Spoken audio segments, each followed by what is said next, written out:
Okay everyone, now it's time to code the application. So first of all, let's close this properties window because we don't need it anymore.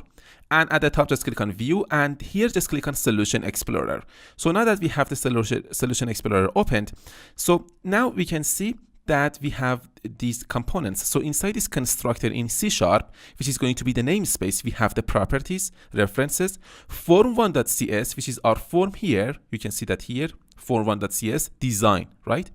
And we have the form1.designer.cs, which are actually the auto-generated code by the Visual Studio. So you can see these codes here. For example, we have LBL first name, LBL last name, result, btn result. So these are the codes that are actually generated for us by the Visual Studio.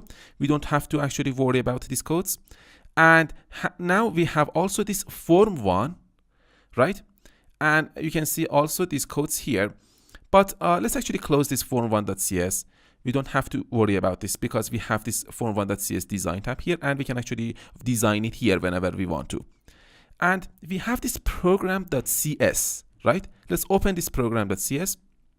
And now you can see that you are already familiar with this program.cs because this class program actually contains the main method, the starting point of our application. So let's actually take a look at our method, these codes here. So inside this main method, you can see it says application that enable visual styles.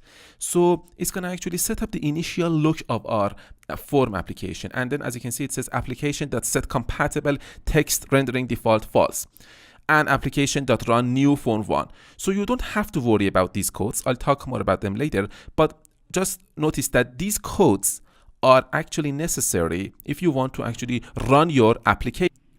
So now let's actually look at this class, but because we have this program and we have this main method, we don't have to work with this main method anymore. This main method is going to actually just set up the initial look of our application, and it's gonna just run the form application for us.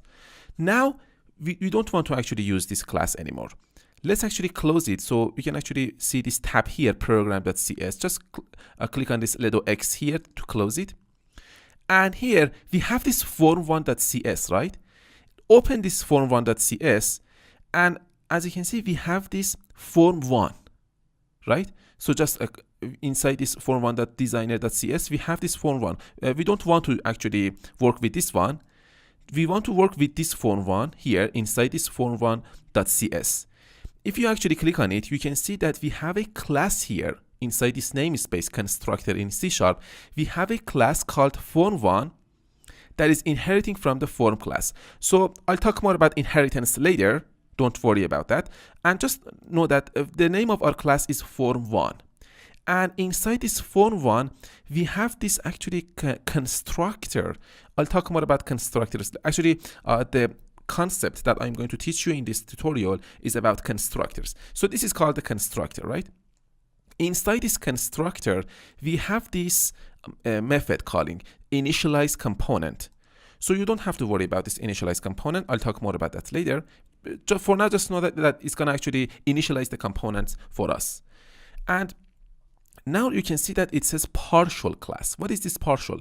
This means that our class is actually splitted. Our class is actually splitted over different sections, and all those sections are going to combine together when the compiler is going to compile the whole class. Don't worry about this partial here. You'll learn more about this later. For now, just know that we have a class called form1, and that's it. And inside this class, we have this constructor. So don't worry about this constructor. Let's go inside the curly braces of this constructor, and let's see what we can do here, right? And remember that we actually specified names for our user interface components inside this form1.cs. So you can actually click on this tab here, or you can just click on this form1.cs here, right? Just double click on it in order to open the designer tab, the designer view actually. And if you click on this first name, and let's open the actually properties window. I just need to right click here and then click on properties. So if you click on this first name, you can see that for the name, we assign the value LBL first name, right? Let me close it again. let's go to the form one. So open this form1.cs and click on form one. We have these C# codes. What does this mean? This means that this form1.cs, this form, is actually controlled by this form1 class, right? By this form1 class. This is called MVC design pattern, model view controller. I'll talk more about this design pattern later, but for now, just know that this design tab, this view is actually controlled by this form1 class, right? So whatever we put here is going to be actually reflected in this form1 view. So let's go into this form1.cs, and inside this constructor here, form1, I can actually put some lines of code here. So I can actually refer to the labels or the buttons that I have inside that view. So for example, inside this form1.cs, we have this first name label. So let's go to this code that is actually controlling this design, this view actually. I can just say LBL, make sure that you are actually inside this constructor form1, right? I can say LBL first name, right? Dot, I can say text, so I can access the text attribute, the text property of the LBL first name. Look at this description. It says string label the text gets set.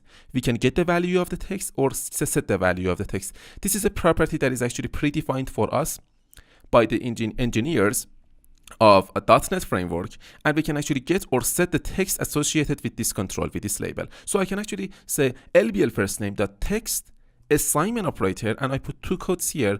So because the data type of this property is actually string, I need to assign a value of type string to this property text. So here I can assign my first name, Morteza, right? Semicolon. Now let's run our application. At the top menu, just click on this start. Let's wait a little bit here. And now we can see that our application is actually running, and this is our form1. So here we can see that in place of this first name, we have my name here, Morteza, right? So what's going on here? You can see this value. So by using this code, by putting this line of code here, the view here actually reflected on that. Why? Because this form1 class is controlling this window, this form actually. So let's go back to this code. And I can say, so as you can see, I cannot actually edit the code while the program is running. So I need to actually stop the program by just clicking on this stop debugging here, or just hold the shift key on your keyboard down and then press on F5 key on your keyboard. And now the program is stopped and it is now in editing mode. I can just say LBL last name dot text assignment operator, and I can just put two quotes, and here I can put my last name, Cordy, semicolon. Let's run our application, and here you can see that it says that the last name is Cordy, right? So we have also this button, show me the result. I can actually change the text of this button. I can say, as you can see, again, I need to just stop the program. So I can say btn result dot text, btn result dot text assignment operator, and here I can say something, semicolon. Let's run our application, and now you can see that it says something. The text of this button is something. So that's it. That's how you can actually interact with your user interface components by using C# codes. Let's close the program. So now let's actually delete this line of code here that actually sets the text of the button.